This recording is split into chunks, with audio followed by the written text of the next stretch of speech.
Everyone, welcome to engineering one YouTube channel. I am Abhishek Kumar और इस video में हम डिस्कस करेंगे के मैप का एक क्वेश्चन जो कि आपका 2023-24 फर्स्ट सेम में आया हुआ है AKTU के इंड सेम एग्जाम में। तो चलिए क्वेश्चन क्या हमारा रीड करते हैं हम। Simplify the function. यहाँ पे आपको एक फंक्शन सिंप्लीफाई करना है और फंक्शन आपको यहाँ पे दिया गया है f = πm। यहाँ पे कुछ नंबर्स दिए गए हैं .πd 5,13। Now we have to simplify this function using K-map. Okay, and whatever you get in simplified function, we have to implement that simplified function using NOR gates only. यानी कि यहाँ पे जो आपको एक्सप्रेशन दिया है, देखो आपको पाई के फॉर्म में दिया गया है। जब भी हमको एक्सप्रेशन पाई के फॉर्म में दिया जाता है तो इसका मतलब ये हमारा एक्सप्रेशन कौन सा है, this expression is POS, right. So अब यहाँ पे हमको डोंट केयर विद कंडीशन दी गई है। इस डी का मतलब क्या होता है, जब भी आपका ऐसे पाई डी करके लिखा हो तो उसका मतलब होता है डोंट केयर, ठीक है ना। तो डोंट केयर कंडीशन में क्या पुट करते हैं, के मैप में हम क्रॉस पुश करते हैं, ठीक है ना। तो ये आपका जो क्वेश्चन है POS का है क्योंकि पाई में दिया हुआ है। साथ ही साथ यहाँ पे हमको डोंट केयर कंडीशन दी गई जिसको हम किससे रिप्रेजेंट करते हैं, जिसको हम क्रॉस से रिप्रेजेंट करते हैं, ठीक है ना। तो चलिए हम क्वेश्चन को स्टार्ट करते हैं। तो यहाँ पे जो भी फंक्शन दिया गया है, अब देखिए यहाँ पे जो फंक्शन f दिया गया है, यहाँ पे वेरिएबल प्रेजेंट नहीं किए गए हैं, ठीक है ना। तो आपको अपने आप से इसको आइडेंटिफाई करना होगा कि इस फंक्शन में कितने वेरिएबल होंगे, ठीक है ना। अब यहाँ पे देखो, आपको जब भी ये आइडेंटिफाई करना हो और आपको वेरिएबल ना दिए गए हों कि इस फंक्शन में, या ये बोलते हैं कि ये फंक्शन कितने वेरिएबल का है, तो उसके लिए आपको यहाँ पे देखना पड़ेगा जो ये नंबरिंग होगी उसमें देखो लार्जेस्ट नंबर कितना लिखा हुआ है। तो यहाँ पे आप देख सकते हैं जो लार्जेस्ट नंबर है वो कितना है, वो 15 है, ठीक है। अब 15 लार्जेस्ट नंबर है, यानी कि हमको कितने वेरिएबल चाहिए होंगे, तो हमको 4 वेरिएबल चाहिए होंगे, क्योंकि अगर हम 4 वेरिएबल लेंगे तो 4 वेरिएबल में कितने कॉम्बिनेशन बन जाएंगे, 2 की पावर 4 यानी कि 16 कॉम्बिनेशन बनेंगे। तो 16 कॉम्बिनेशन की हम जो काउंटिंग करेंगे वो कहाँ से कहाँ तक करेंगे, 0 से लेके 15 तक। यानी कि हमको मिनिमम जो वेरिएबल लेने होंगे वो कितने लेने होंगे, हमको 4 वेरिएबल्स लेने होंगे, ठीक है ना। तो इस तरह आपको आइडेंटिफाई करना है कि लार्जेस्ट नंबर कितना है, और लार्जेस्ट नंबर के लिए उसके अकॉर्डिंग आपको कॉम्बिनेशन बनाने पड़ेंगे। तो यहाँ पे हमने देखा लार्जेस्ट नंबर 15 था, तो अगर हम 4 वेरिएबल लेंगे तो 16 कॉम्बिनेशन हो जाएंगे, यानी कि नंबरिंग होगी 0 से लेके 15 तक। तो 15 हमारा यहाँ पे दिया हुआ है। तो यहाँ से हम मिनिमम जो पॉसिबल नंबर है कि कितने वेरिएबल लें, तो 4 हमको मिनिमम लेने पड़ेंगे, ठीक है। आपको हमेशा जब वेरिएबल्स नहीं दिए जाते हैं तो आपको मिनिमम वाला ही लेना होता है, ठीक है ना। तो हमने यहाँ पे आइडेंटिफाई कर लिया कि हमको कितने वेरिएबल चाहिए, 4 वेरिएबल्स चाहिए, ठीक है। अब ये 4 वेरिएबल्स आप कुछ भी मान लो, जो भी आपकी इच्छा करे, आप चाहो तो ABCD मान लो, या आप WXYZ मान लो, ठीक है, कुछ भी मान सकते हो। तो यहाँ पे कुछ नहीं दिया है। फॉर एग्जांपल मैंने ABCD 4 वेरिएबल ले लिए हैं। अब हमने जब आइडेंटिफाई कर लिया कि 4 वेरिएबल्स का के मैप है, तो हमने यहाँ पे 4 वेरिएबल्स के मैप ड्रॉ कर लिया है, ठीक है। ये हमने 4 वेरिएबल्स का के मैप ड्रॉ कर रखा है। अब यहाँ पे हमने के मैप में आपको नंबरिंग करना भी आता ही होगा। उसके बाद हम क्या करते हैं, जो हमको ये नंबर्स दिए गए हैं उसको फिल करते हैं इसके मैप के अंदर। और यहाँ पे चूंकि हमारा ये एक्सप्रेशन कौन सा है, POS, और POS में हम क्या फिल करते हैं, POS में हम 0 फिल करते हैं। तो कहाँ कहाँ पे 0 फिल करना है, 0 पे करना है, 2 पे, 10, 11, 12, 14 एंड 15। इन सारी पोजीशंस पे हम क्या फिल कर लेंगे, 0 फिल कर लेंगे। 0, 2, 10, 11, 12, 14 एंड 15। साथ ही साथ यहाँ पे डोंट केयर कंडीशन भी दी गई है वाली। तो डोंट केयर में क्या है आपका 5 एंड 13। तो 5 एंड 13 वाले बॉक्स में हम क्या कर देंगे, हम डोंट केयर लगा देंगे, 5 एंड 13। इसके बाद हमको क्या करना होता है, जब हम ये फिलिंग कर देते हैं इसके बाद हमको ग्रुपिंग करनी होती है, ठीक है। जो सेकंड स्टेप होता है उसमें हमको ग्रुपिंग करनी होती है, ठीक है। जब हम ग्रुप करते हैं तो पहला पॉइंट सबसे इंपॉर्टेंट है कि आपको पहले वो वाले 0 ग्रुप करने हैं जिसको ग्रुप करने का आपके पास एक ही तरीका हो, ठीक है। तो आपको यहाँ पे जो भी 0 दिख रहे हैं उनमें से आपको पहले 0 फाइंड करने कि कौन कौन से 0 हैं जिसको आप एक ही तरीके से ग्रुप बना सकते हो, ठीक है। तो अगर आप यहाँ पे देखें, ये जो 0 वाला बॉक्स है, इसमें जो 0 है, अगर इसको आपको ग्रुप बनाना है तो इसका ग्रुप आप कहाँ बना सकते हो, इसका ग्रुप आप इस 2 के साथ बना सकते हो, ठीक है ना। क्योंकि ये वाली लाइन पहली लाइन और ये लास्ट वाली लाइन कैसी होती है, एडजेसेंट होती है, ठीक है। और सिंपल तरीके से आप ऐसे देख सकते हो, अगर इसको हम सेंटर से फोल्ड करें, ये 2 वाला बॉक्स 0 के ऊपर आ जाएगा, ठीक है ना। तो यहाँ पे 0 और ये 2, इनको हमको एक ग्रुप बनाना है, ठीक है। तो इस 0 वाले 0 को ग्रुप करने के लिए हमारे पास एक ही मेथड था, तो उसी मेथड से हमको बनाना ही पड़ेगा, क्योंकि इस 0 को ग्रुप करने के लिए कंपलसरी है कि आपको इसको तो ऐसे ही बनाना पड़ेगा, ठीक है। अगर 2 वाले 0 की हम बात करें, देखो 2 वाले 0 कैसा है, 2 वाले 0 को हम इस 0 वाले 0 से भी बना सकते हैं और इस 2 वाले जीरो को हम 10 के साथ भी बना सकते हैं, ऐसा भी सोच सकते हो। तो हमने पहले 2 के लिए नहीं सोचा, हमने किसके लिए सोचा, हमने जीरो के लिए सोचा, क्योंकि जीरो को अगर हमको ग्रुप बनाना है तो वो सिर्फ 2 के साथ ही बनेगा। तो ये कंपलसरी ये हमने बना लिया है। अब और ऐसा कोई जीरो देखते हैं कि जिसको ग्रुप करने का एक ही तरीका हो। जैसे अगर यहाँ पे 12 वाला देखें, तो 12 वाला जो है इसको भी अगर आपको ग्रुप करना है तो यहाँ पे देखो ये 4 एडसेंट में दिख रहे हैं, एक क्रॉस और 2 जीरो। क्रॉस को भी हम ग्रुप में ले लेते हैं, ये हमको मालूम है। ठीक है, तो यहाँ पे हम कितने का ग्रुप बनाएंगे, यहाँ पे हम 4 का ग्रुप बनाएंगे। ठीक है, तो 12 वाले जीरो को ग्रुप करने का यही एक तरीका है, क्योंकि इस जीरो को ग्रुप करना है तो यहाँ पे चारों ही एडजेसेंट में है, 13, 15, 14 वाले बॉक्स, और सभी में ये फिल किया हुआ है हमने। तो यहाँ पे हमने 4 का ग्रुप बना लिया है। ठीक है, अब हमारे पास 2 जीरो बचे हैं जो अभी हमने ग्रुप नहीं किए हैं। ठीक है ना, अगर मैं इन जीरो की बात करूँ, चाहे 11 वाले की बात करूँ या 10 वाले की बात करूँ, तो भी आपको यहाँ पे दिख रहा है कि यहाँ पे हम इन 4 का ग्रुप बना सकते हैं, 10 वाले बॉक्स का, 11 वाले बॉक्स का, 14 एंड 15 वाले बॉक्स का। तो ये 10 और 11 पे जो जीरो लिखे हैं इनको भी ग्रुप करने का सिर्फ और सिर्फ एक ही तरीका है। ठीक है ना, तो इसको भी हम ग्रुप कर सकते हैं ऐसे। तो एक ग्रुप हमारा ये बन गया। तो इस तरीके से हमको ग्रुप बनाना है। अब देखो यहाँ पे इस पूरे स्ट्रक्चर में जितने भी जीरो थे हमने सबको ग्रुप कर लिया है। ठीक है ना, तो जब भी आप ग्रुपिंग स्टार्ट करते हो हमेशा उस वाले जीरो से ग्रुप के लिए स्टार्टिंग करते हो आपको सोचना है कि कौन सा जीरो है जिसके लिए एक ही मेथड हो ग्रुप करने का, वो आपके लिए कंपलसरी होता है। तो पहले हम उसको ग्रुप कर लेते हैं, जो भी एक ही टाइप से ग्रुप हो सकते हैं, उसके बाद बचे हुए चीज़ों को हम देखते हैं। ठीक है, तो पहले हमने इसमें ऐसे ही किया। तो इस तरह से देखो हमने सारे ग्रुप बना लिए हैं। अब हमारे पास कोई भी जीरो खाली नहीं बचा है जिसको हम ग्रुप बना सकें। ठीक है, सारे जीरो आपके कवर हो गए हैं। ठीक है, अब ये 5 बॉक्स पे एक डोंट केयर बचा है। तो जब डोंट केयर अकेला बचे और जीरो सारे आपके ग्रुपिंग में अंदर आ गए हों, तो उस डोंट केयर को हमको छोड़ देना होता है। इस डोंट केयर को हमको अकेला ग्रुप नहीं बनाना है। ठीक है ना, ग्रुप हमेशा जीरो के लिए बनता है। ठीक है ना, तो these are all the groups that are possible for this K map. Now we will write the sum term because this is the POX, यानी कि प्रोडक्ट ऑफ सम। ठीक है, तो हम ये जो जितने भी ग्रुप हैं इसके लिए हम क्या लिखेंगे, सम टर्म लिखेंगे। ठीक है, तो इस ग्रुप के लिए हम देखते हैं ये 4 का जो ग्रुप है इसके लिए सम टाइप हम क्या लिखेंगे। आपको चेंज देखना होता है इस ग्रुप के अंदर कौन सा वेरिएबल सेम है। तो यहाँ पे देखो ये जो वाला ग्रुप है AB के लिए ये 2 लाइन है, एक लाइन ये है, एक लाइन ये है। तो आपको इन दोनों लाइन में देखना है कि कौन सा वेरिएबल सेम है। तो आप देखें यहाँ पे A की वैल्यू देखो दोनों जगह 1 है। इस पूरे पिंक वाले ग्रुप के लिए A क्या है, A आपका 1 है और V आपका 1 इधर 1 है और इधर 0 है। तो V is changing but A is same and the value of A is 1। So for sum term 1 is written as complement. ठीक है, तो यहाँ पे A की वैल्यू 1 है और जब 1 होता है तो हम POS में 1 को कैसे लिखते हैं, कॉम्प्लीमेंट लिखते हैं। ठीक है, और B यहाँ पे चेंज हो रहा है तो B यहाँ पे हम नहीं लिखेंगे। ठीक है, अब ऐसे हम COD में देखते हैं, ये वाला ग्रुप है यहाँ पे। ठीक है, यानी कि हम ये वाली लाइन देखेंगे और ये वाली लाइन देखेंगे। तो यहाँ पे देखो क्या सेम है, यहाँ पे देखो C आपका 1 है और C 1 है, यानी कि इस पूरे ग्रुप के लिए C की वैल्यू हमेशा क्या है, 1 है। तो C हम लिखेंगे और चूंकि वैल्यू 1 है तो हम क्या लिखेंगे, कॉम्प्लीमेंट। और D की वैल्यू देखो यहाँ पे D 1 है और यहाँ पे D आपका 0 है। तो D is changing from 1 to 0। So D की वैल्यू सेम नहीं है तो we will not write D in this sum term. ठीक है, अब चूंकि ये हमारा 4 का ग्रुप था तो यहाँ पे देखो 2 टर्म एलिमिनेट हो गए हैं और 2 टर्म आपके बचे हैं 4 में से। ठीक है, A और C आया हुआ है और B और D एलिमिनेट हो गया है। ठीक है, now write the sum term for this yellow group. अब ये येलो वाला ग्रुप देखिए आप, ये एक पूरी लाइन में सिंपल सीधा सीधा आया हुआ है। ये कौन सी लाइन है, ये वाली लाइन है 1 1 वाली। ठीक है, तो इस पूरी लाइन में आपको देखना है कौन सा वेरिएबल सेम है, कौन सा वेरिएबल सेम नहीं है। ठीक है, तो यहाँ पे देखो इस पूरी लाइन में A की वैल्यू हमेशा 1 है। ठीक है, ये देखो हमेशा 1 है और B भी हमेशा 1 है। तो इस पूरी लाइन में A और B की वैल्यू हमेशा सेम है। कितनी है, A इज 1 B इज 1। तो 1 है तो हम क्या लिखेंगे, यहाँ पे कॉम्प्लीमेंट लिखेंगे। ऐसी B भी 1 है तो B के लिए भी हम क्या लिखेंगे, कॉम्प्लीमेंट लिखेंगे और हमको सम टाइम लिखना है। ठीक है, अब हमको यहाँ पे एक चीज़ और देख लेनी है, क्या कि C और D की वैल्यू। ठीक है, तो अगर यहाँ पे इस पूरे ग्रुप में आप देखें C और D की वैल्यू तो देखो यहाँ पे C 0 है ये, क्योंकि हमको पूरा चेक करना है क्योंकि ग्रुप आपका स्टार्टिंग से इधर लास्ट तक है। तो यहाँ पे देखो पूरी लाइन में C और D की वैल्यू चेंज हो रही है। यहाँ पे देखो C 0 है, फिर यहाँ पे भी C 0 है, देन यहाँ पे C 1 हो गया है। ठीक है, तो C is changing here, so we will not write C। Similarly D check कर लेते हैं, यहाँ पे D आपका 0 है और यहाँ पे D 1 है, तो यानी कि D इज आल्सो चेंजिंग। किसी भी एक जगह आपको चेंज होता हुआ दिख जाए तो उस वैल्यू को आपको नहीं लिखना है। तो इस पूरी लाइन में हम C और D को चेंज होते हुए देख रहे हैं, यानी कि C और D नहीं आएगा। तो यहाँ पे जो सम टर्म आएगा उसमें A complement plus B complement आ जाएगा। ठीक है, अब हम ब्लू वाले ग्रुप के लिए सम टर्म लिख लेते हैं।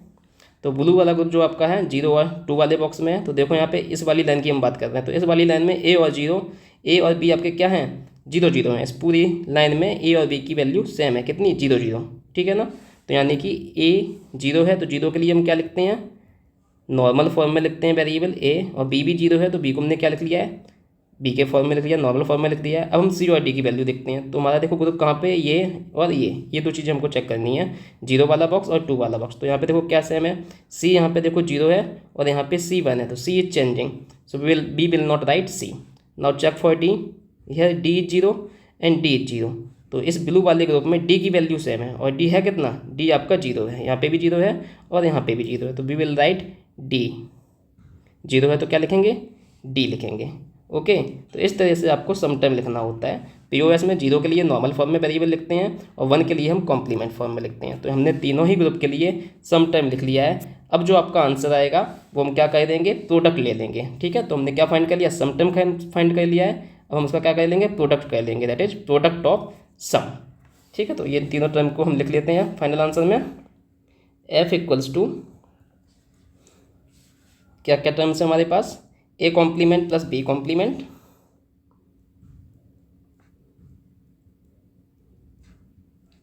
एक सम टर्म हमारा था ए कॉम्प्लीमेंट सी कॉम्प्लीमेंट, और तीसरा वाला हमारे पास था A plus B plus D. ठीक है ना, A complement B complement, A complement plus C complement and A plus B plus D.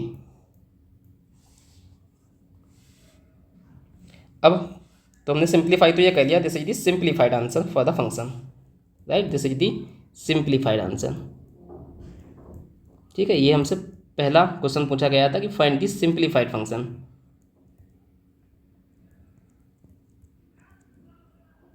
ठीक है, अब सेकंड में हम इस क्वेश्चन में क्या पूछा है, implement the simplified expression using NOR gates only. ठीक है, अब हमको जो सिंप्लीफाइड फंक्शन आया इसको नॉर गेट से इम्प्लीमेंट करना है, किससे, सिर्फ और सिर्फ नॉर गेट से इम्प्लीमेंट करना है। तो चलिए हम नॉर गेट से कैसे इम्प्लीमेंट करते हैं। अब हमको पता है नॉर गेट का कंसेप्ट क्या होता है, जब भी पीओएस एक्सप्रेशन दिया जाता है तो या तो हमको जो सिंप्लीफाइड फंक्शन या तो हम नॉर गेट से इम्प्लीमेंट करेंगे, या क्वेश्चन में पूछा जाएगा बेसिक गेट से इम्प्लीमेंट करिए। ठीक है ना, तो यहाँ पे नॉर गेट से बोल रहे हैं। अब आपको नॉर गेट को पहले समझना पड़ेगा क्या होता है। नॉर गेट आपका क्या होता है, ए प्लस बी का कॉम्प्लीमेंट। तो जब भी हमको नॉर गेट से इम्प्लीमेंट करना है, यानी कि हमको क्या चाहिए, वेरिएबल्स के बीच में एक प्लस चाहिए और एक पूरे फंक्शन पे कॉम्प्लीमेंट चाहिए। तो ये हमारा ऑब्जेक्टिव कि हमको प्लस लाना है और कॉम्प्लीमेंट लाना है। तो यहाँ पे देखो जो हमारा पीओएस एक्सप्रेशन आया है, यहाँ पे देखो पहला सम टर्म, दूसरा सम टर्म, तीसरा सम टर्म है, यहाँ पे प्लस तो है लेकिन हमारे पास यहाँ पे डॉट है, तो हमको डॉट नहीं चाहिए, हमको क्या चाहिए, हमको नॉर से इम्प्लीमेंट करना है तो हमको सिर्फ प्लस चाहिए। ठीक है ना, और बाकी कॉम्प्लीमेंट तो भी हम ले आएंगे डिमॉर्गन्स थ्योरम लगा के। तो हम क्या करेंगे, इन डॉट को प्लस में कन्वर्ट करना है, यानी कि हमको डिमॉर्गन्स थ्योरम अप्लाई करेगा। डिमॉर्गन्स थ्योरम क्या करेगा, डॉट को प्लस में कन्वर्ट कर देगा। तो इसके लिए हम क्या करेंगे, यहाँ पे जो हमने पीओएस एक्सप्रेशन लिखा है इस पर हम 2 बार कॉम्प्लीमेंट ले लेंगे, जिससे आंसर चेंज नहीं होगा 2 बार कॉम्प्लीमेंट लेने से, और उसमें हम एक कॉम्प्लीमेंट को डिमॉर्गन्स थ्योरम से ब्रेक कर देंगे। ठीक है, तो ये जो फंक्शन था हमारा इसका हम 2 बार कॉम्प्लीमेंट कर लेंगे and then we will apply De Morgan's theorem for 1 complement. Okay, तो एक कॉम्प्लीमेंट और ऐसे ही हम एक कॉम्प्लीमेंट और लगा लेंगे। ठीक है, अब हम ब्लू वाला जो कॉम्प्लीमेंट इस पर डिमॉर्गन्स थ्योरम अप्लाई कर देंगे। ठीक है, तो क्या हो जाएगा, अब हमको प्लस को डिस्टर्ब नहीं करना है, क्योंकि नॉर गेट में हमको प्लस तो चाहिए होता है, तो प्लस एज इट इज रखना है आपको। तो ये प्लस वाला फंक्शन था, क्योंकि हमको प्लस तो चाहिए तो प्लस को आपको डिमॉर्गन्स थ्योरम प्लस वाले टर्म पे अप्लाई नहीं करना है, सिर्फ हमको ये वाला डॉट आपका प्लस में कन्वर्ट कर देना है। तो we will write this first term as it is and we will take the complement, because De Morgan's theorem में क्या होता है, जो भी वेरिएबल होता है उसका हम कॉम्प्लीमेंट लेते जाते हैं और प्लस डॉट में कन्वर्ट हो जाता है, डॉट प्लस में कन्वर्ट हो जाता है। बट हमको यहाँ पे प्लस को डॉट में कन्वर्ट नहीं करना है, क्योंकि नॉर गेट के लिए हमको प्लस चाहिए होता है। ठीक है, तो सिर्फ हमको डॉट वाली चीज़ों को प्लस में कन्वर्ट कर देना है, बाकी जो भी फंक्शन है सम टर्म है उसको एज इट इज लिख देना है कॉम्प्लीमेंट लगा के। ठीक है, तो यहाँ पे ने जो डिमॉर्गन्स थ्योरम लगाया, जो भी फर्स्ट ये टर्म है, ये वाला जो भी टर्म है इसका कॉम्प्लीमेंट, फिर हमारा जो डॉट था उसका क्या हो जाएगा, प्लस हो जाएगा। ऐसे ये जो सेकंड टर्म है हमारा, इस पूरे टर्म का कॉम्प्लीमेंट एंड देन इस डॉट का प्लस हो जाएगा, और ये लास्ट टर्म है उस पूरे का कॉम्प्लीमेंट, और ये येलो वाला कॉम्प्लीमेंट एज इट इज लगा देंगे। अब आप यहाँ पे देख सकते हो वो कितने नॉर गेट चाहिए होंगे इस फंक्शन को इम्प्लीमेंट करने के लिए। तो देखो यहाँ पे हमको कितने नॉर गेट चाहिए, एक तो हमको नॉर गेट चाहिए कौन सा वाला, ये वाला कॉम्प्लीमेंट, पहले सम टर्म के लिए उस पर पूरा कॉम्प्लीमेंट लगा, तो ये वाला प्लस और ये कॉम्प्लीमेंट, तो ये किसको रिप्रेजेंट करेगा, नॉर गेट को करेगा। ऐसे ही आपके पास बाकी टर्म है, तो एक नॉर गेट आपका ये रहा, एक नॉट प्लस एंड कॉम्प्लीमेंट, एक नॉर गेट ये रहा, यहाँ पे देखो प्लस है और कॉम्प्लीमेंट है, तो ये 3 इनपुट का नॉर गेट हो गया है, 1 2 और 3, तो ये 3 इनपुट का नॉर गेट है। तो 3 नॉर गेट तो आपके सीधे सीधे ये दिख रहे हैं, और फिर लास्ट में ये लो वाला दिख रहा है, ये देखो प्लस प्लस एंड ये पूरा कॉम्प्लीमेंट। ठीक है, तो प्लस और कॉम्प्लीमेंट आपको देखने हैं, वो आपको बता देगा कितने नॉर गेट चाहिए। तो एक NOR gate, 2 NOR gate, 3 NOR gate, और फिर ये लास्ट में चौथा नॉर गेट। ठीक है, ये लो वाला कॉम्प्लीमेंट। इसके अलावा हमको यहाँ पे क्या दिख रहा है, तो 4 नॉर गेट तो आपके पास ये हो गए हैं, और फिर यहाँ पे कॉम्प्लीमेंट के लिए भी नॉर गेट चाहिए होगा। ए कॉम्प्लीमेंट चाहिए तो उसके लिए आपको एक नॉट गेट लगाना पड़ेगा, जो कि हम किससे बनाएंगे, नॉर गेट से बनाएंगे। ऐसे यहाँ पे हमको बी कॉम्प्लीमेंट चाहिए, एक उसके लिए नॉर गेट चाहिए होगा। अब ए कॉम्प्लीमेंट ऑलरेडी कर चुके तो दोबारा से नॉर गेट नहीं लगाएंगे। देन सी कॉम्प्लीमेंट भी हमको चाहिए, तो एक नॉर गेट इसके लिए भी चाहिए हमको। तो यहाँ पे A complement, B complement, C complement के लिए भी 3 नॉर गेट चाहिए हमको। टोटल कितने हो गए, 4 नॉर गेट ये हो गए और 3 कॉम्प्लीमेंट के लिए हो गए। ठीक है ना, तो 7 नॉर गेट हमको चाहिए इम्प्लीमेंट करने के लिए। ठीक है, अब यहाँ पे हमको ये कनेक्शन करना कैसे है, तो देखो यहाँ पे एक नॉर गेट ये रहा, एक ये रहा, एक ये रहा, तो इनको पहले हम एक लाइन में कनेक्ट कर लेते हैं कि 3 नॉर गेट हम ले रहे हैं। एक नॉर गेट ये रहा आपका फर्स्ट वाले सम वाले टर्म के लिए, एक नॉर गेट आपका ये रहा सेकेंड सम टर्म के लिए, और थर्ड सम टर्म के लिए एक नॉर गेट लेंगे हम। अब यहाँ पे याद रखना कितने इनपुट का नॉर गेट लेना है वो आपको वेरिएबल देके पता चलेगा। तो यहाँ पे देखो इस थर्ड वाले सम टर्म में हमारे पास 3 वेरिएबल थे, यानी कि हमको 3 इनपुट का लॉजिक गेट लेना है। कितने इनपुट का, 3 इनपुट का, जिसके 3 इनपुट क्या है, ए बी एंड डी। ठीक है, और इस सेकेंड वाले टर्म में देखिए तो हमको 2 वेरिएबल दिख रहे हैं, तो हमको 2 वेरिएबल वाला 2 इनपुट वाला नॉर गेट चाहिए। सही है, ऐसे यहाँ पे ये वाला भी हमको 2 इनपुट वाला चाहिए।